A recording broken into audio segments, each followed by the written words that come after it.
Fix 1. Run Windows Store Apps Troubleshooter. If the app that's causing the error comes from Microsoft Store, you should run the troubleshooter as follows. Type troubleshoot in Windows Search and hit enter. Click Additional Troubleshooters/Other Troubleshooters. Scroll down to find Windows Store Apps and select it. Click Run the Troubleshooter/Run. Wait till the process is finished and apply the fixes. You can also try running the Windows Update Troubleshooter. Fix 2. Update Windows. An outdated OS may not be fully compatible with the software that's causing the error, so make sure you keep both of them updated.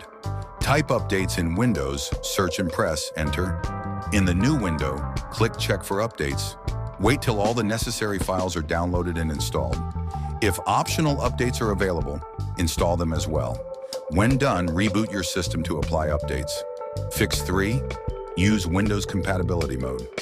If the program is outdated and not suited for your present Windows version, using Compatibility Mode might help.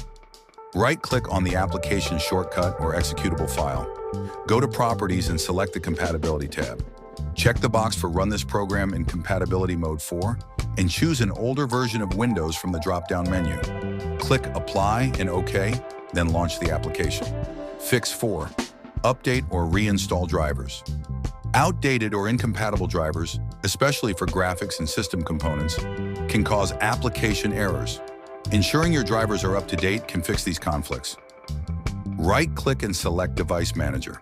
Expand the relevant categories, e.g., display adapters, network adapters. Right-click on the device and select Update Driver.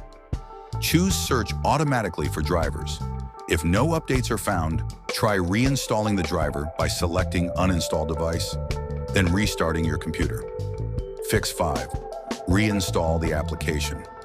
If the error persists, then reinstalling the application may be your best solution. This process could replace any corrupted files and reset the app to its default state. Type Control Panel in Windows Search and press Enter. Go to Programs. Uninstall a program. Select the affected application, e.g. OneDrive. Click on Uninstall and follow the prompts. Download the latest version of the application from its official website. And that's it. Those are some quick fixes for error 0x0000141. Hopefully one of these solutions worked for you and your apps are back up and running. If you found this video helpful, be sure to hit that like button, subscribe for more tips, and leave a comment below if you have any questions or run into any issues. Thanks for watching and see you in the next one.